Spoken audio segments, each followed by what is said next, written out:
Episode 17 में हम देखते हैं सू के पास फेफे आकर बोलती है, तुम और वही सोशल मीडिया पे ट्रेंड कर रहे हो, तुम्हारे फॉलोअर्स भी बहुत बढ़ गए हैं। मुझे पता है बहुत सारे लोग इंटरव्यू के लिए मैसेज कर रहे हैं।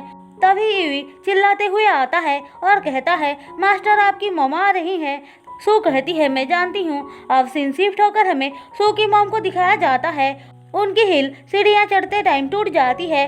वो गुस्सा होकर बोलती हैं, पता नहीं सू यहाँ पे क्यों रहने आई है। अब सू उनको फोन करके पूछती है, आप कहाँ हैं, मैं आपको लेने आ रही हूँ। उसकी मॉम बोलती हैं, कोई ज़रूरत नहीं, मैं तुम्हें ढूंढ लूँगी। फिर वो टेम्पल आकर अपनी बेटियों के लिए प्रे करती हैं। यहाँ हमें पता चलता है कि सू उसके फर्स्ट हस्बैंड की बेटी है। सू के डैड की मरने के बाद उन्होंने दूसरी शादी कर ली, जिससे उनको एक और बेटी है। प्रे करने के बाद वो दान देने के लिए बॉक्स ढूंढ रही थी। तभी वो वही को देखती हैं और मंग समझकर पैसे उसे दे देती हैं। वो उनको बताने का ट्राई करता है, पर वो जल्दी में वहाँ से चली जाती हैं। जाते हुए वो सोच रही थी कि इतना यंग और हैंडसम लड़का मॉन्क बन गया, बेचारा। अब सीन शिफ्ट होकर हमें यूई और फेफे को दिखाया जाता है। फेफे कहती है, तुम किसी के प्यार को चुराने के बारे में सोच भी कैसे सकते हो। वही और सू एक दूसरे के लिए बने हैं। मेरी बात मानो और गिव अप कर लो। तुम भी तो मेरी हेल्प कर रही थी ना उन दोनों को अलग करने के लिए। मैं तो सिर्फ सू को टेस्ट कर रही थी। सीन यहाँ पे कट होकर हमें सू और उसकी मॉम को दिखाया जाता है। वो घर पहुंच चुकी थी, लेकिन उनको वो जगह बिल्कुल भी पसंद नहीं आती है। वो सू से कहती हैं, मैं तुम्हें 2 सवाल पूछूंगी, उसका ऑनेस्टली आंसर देना। पहला सवाल ये है कि क्या तुमने वही चैट पे मुझे ब्लॉक कर दिया है? नहीं तो मॉम, तो फिर ये क्या है बोलकर वो उसका एक पोस्ट दिखाती हैं, जिसमें सू और वही एक दूसरे का हाथ को पकड़े हुए थे। सू की मॉम ने किसी और के फोन से स्क्रीनशॉट लिया था। सू बड़े ही प्यार से बोलती है, मैं आपको एक्सप्लेन करती हूँ, कोई ज़रूरत नहीं है। तुमने अपनी मॉम को ब्लॉक कैसे कर दिया? तभी वहाँ पे यूई और वही आते हैं। सू की मॉम यूई को देखकर बोलती हैं, ये तुम्हारा बॉयफ्रेंड है क्या? तुम्हारा बॉयफ्रेंड मुझे बहुत पसंद आया। तुम दोनों तो पहले से ही एक दूसरे को जानते हो ना। सू वही के पास जाकर बोलती है, ये है मेरा बॉयफ्रेंड, ये कैसे पॉसिबल हो सकता है? मैं अभी तो मॉन्क जी को पैसे देकर आई हूँ। वही उनको मॉन्क के जैसे ही ग्रीट करने जा रहा था, जो देखकर सू उसे रोकती है। सू की मॉम की तो ये जानकर होश उड़ जाती है। वो यूई की तरफ देखकर पूछती हैं, तो फिर तुम्हारे बारे में क्या? मैं यहाँ पे डिलीवरी करने आया था। अब सू अपनी मॉम को बाहर लेकर आती है। उसकी मॉम बोलती है, अगर वो मॉन्क नहीं है तो वैसे कपड़े पहनने की जरूरत ही क्या है? वो कहता है, मुझे माफ कीजिए, मेरी ही गलती है। सू की मॉम उससे पूछती है, तुम क्या काम करते हो और माउंटेन पे क्यों रह रहे हो? सू कहती है, वो यहाँ पे टी फार्मिंग कर रहा है। सू की मॉम ये सुनकर खुश नहीं होती है, इसीलिए सू को साइड पे ले जाकर बोलती हैं, वो जॉब नहीं करता है कोई बात नहीं, लेकिन उसके पास खुद का घर तक नहीं है। तुम ऐसे लड़के के साथ कैसे रह सकती हो? तो क्या हो गया मॉम, मैं भी तो रेंट पे रहती थी ना। दरअसल वो जहाँ पे रहता है वो उसका खुद का घर नहीं है। थोड़ी देर बाद वहाँ पे यूई आता है। उसे सू की मॉम ने ही बुलाया था। वो उससे पूछती हैं, सू और वही एक दूसरे से कैसे मिले? यूई कहता है, ये बात आप सू से पूछेंगी तो बेटर होगा। तुम्हें तो पता है ना, वो मुझे कभी नहीं बताएगी। अच्छा एक बात बताओ, क्या वो दोनों किस भी कर चुके हैं? और क्या वो भी? इतने में ही यूई उनको रोककर बोलता है, मुझे इतना सब कुछ पता नहीं है, मेरी तबीयत बहुत खराब हो रही है, मैं जा रहा हूँ। ऐसा बोलकर वो सीधे फेफे के पास चला आता है और सब कुछ बता देता है। फेफे कहती है, मैंने तुमसे पहले भी कहा है कि तुम्हें अब गिव अप कर लेना चाहिए। यूई उसके पास आकर बोलता है, मुझे ऐसा क्यों लग रहा है कि तुम चाहती ही नहीं हो मैं और सू एक हो जाएं। यूई के करीब आने से फेफे का फेस रेड हो जाता है। यूई को देखकर बोलता है, तुम्हारा फेस रेड क्यों हो गया है? क्या तुम्हें फीवर है? फेफे उसका हाथ हटाकर वहाँ से चली जाती है। यूई सोचते रह जाता है कि आखिरकार फेई को हो क्या गया है। वहीं दूसरी तरफ सू वही से माफी मांग रही होती है अपनी मॉम की बिहेवियर की वजह से और कहती है, प्लीज तुम उनकी बातों को दिल पे मत लेना। वही कहता है, मुझे पता है उनको तुम्हारी फिक्र है, इसलिए वो वैसा बोल रही थी।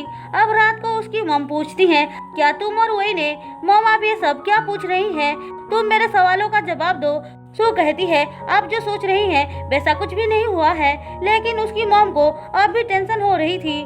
फिर सुबह खाना खाते टाइम दोनों माँ बेटी के बीच वही को लेकर आर्गुमेंट स्टार्ट हो जाती है। बाद में सू वही से माफी मांगकर बोलती है, प्लीज तुम मेरी मॉम की बातों का बुरा मत मानना।